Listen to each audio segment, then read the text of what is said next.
जी नाज़रीन, तव्हां ॾिसी रहिया आहियो हींअर असां मौजूदु आहियूं अली बाबा डिग्री कॉलेज कोटड़ी में, जिते हींअर लाइब्रेरी मौजूदु आहियूं। तव्हां ॾिसी सघो था त लाइब्रेरी चारई पासनि खां पाणी जे तलाउ में ॿुॾल आहे, छो त तालीम इंसान जी टी अखि आहे, शऊर जी अखि आहे।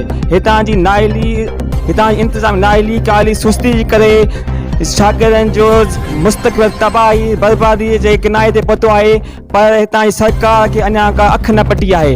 हीअ लाइब्रेरी आहे त लाइब्रेरी जेको आहे शागिर्दनि जो मुस्तक़बिल शऊर आहे। हुन जेके हिते शागिर्द अचनि था पंहिंजी इल्म जी उन बिस्माण पर बदकिस्मती सां ई चवण थो पए त लाइब्रेरी जे बेहाली बेहसी जे करे ऐं हितां नाअहली काअहली सुस्ती जे करे इंतिज़ामिया जे करे ऐं लाइब्रेरी समेत पूरी कॉलेज हीअं गंदे पाणी जे तलाउ में ॿुॾल आहे। छा गंदो पाणी जेको आहे कोटड़ी जे साइड एरिया फैक्ट्रियुनि जो ज़हरीलो पाणी नेकाल सिस्टम न हुजण करे, ट्रीट प्लांट न हुजण करे उन जो पाणी अहिड़े कॉलेज में छोड़ कयो पियो वञे, छोड़ जे सबबि हितां जी शागिर्द मुस्तक़बिल तबाही बर्बादी मौजूदु आहे।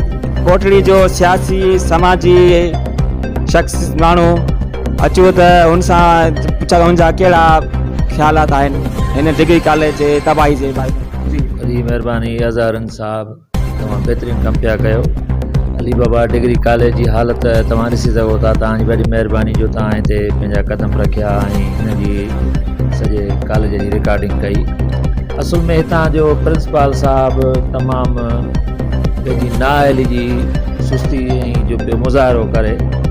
ही का वॾी ॻाल्हि कोन्हे जेकॾहिं हीअ दरख़्वास्तूं वग़ैरह ॾियनि या ही सिर्फ़ु एहतजाज थियनि, ही छो था चवनि त गवर्नमेंट हिन जी हेल्प नथी करे। ॾिसो ही सरकारी इदारा आहिनि, सरकारी इदारा सरकार ख़ुदि संभाली थी आहे, पर ही हितां जी इंतिज़ामिया जी नाअहली सबबु ई हिन कॉलेज जो ही हाल थी रहियो आहे जो ही हिकु ॼणो गंदे तलाउ जे निमा ॾेख ॾेई रहियो आहे। वॾी तव्हांजी जी हीअ जेको आहे कोटड़ी सनअती एरिया जो जेको फैक्ट्रियुनि जो गंदो पाणी हेॾे कॉलेज छोड़ पियो थिए, तव्हां हिनखे कीअं था ॾिसो, हिनखे बंदि थियणु खपे?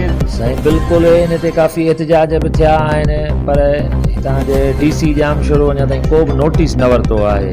DC जामशोरो जेको हिकु नाअहल आहे या हू पंहिंजी करप्शन पियो लिकाए, करप्ट माण्हू आहे, जंहिंजे करे हू कोटड़ी जी सार संभाल न पियो लहे। हिते अली बाबा डिग्री कॉलेज जी इहा हालत आहे, असांजी फैक्ट्रियुनि मां ज़हरीलो पाणी जेको हिते डिग्री कॉलेज में छोड़ कयो पियो वञे, जेको हितां पोयां ॾिसी सघो था त हिते चौधारी गाहु हिकिड़ो फसलनि मां ॼण ज़मीन पई लॻे।